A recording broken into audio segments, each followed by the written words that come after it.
ప్రజలందరూనేమో ఆవరణలో ఉండాలి, యాజకులేమో పరిశుద్ధ స్థలం ఇక్కడే ఉండాలి.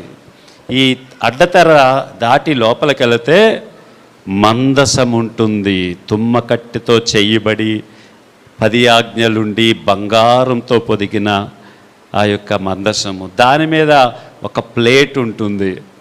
ఆ ప్లేట్ ఏంటంటే కరుణాపీఠం అంటారు దాన్ని. ఆ కరుణాపీఠం మీద 2 కేరూబులు ఉంటాయి. అంత శుద్ధ మేలిమి బంగారం. సంవత్సరానికి ఒకసారి ప్రధాన యాజకుడు అందులోకి వెళ్ళాలి.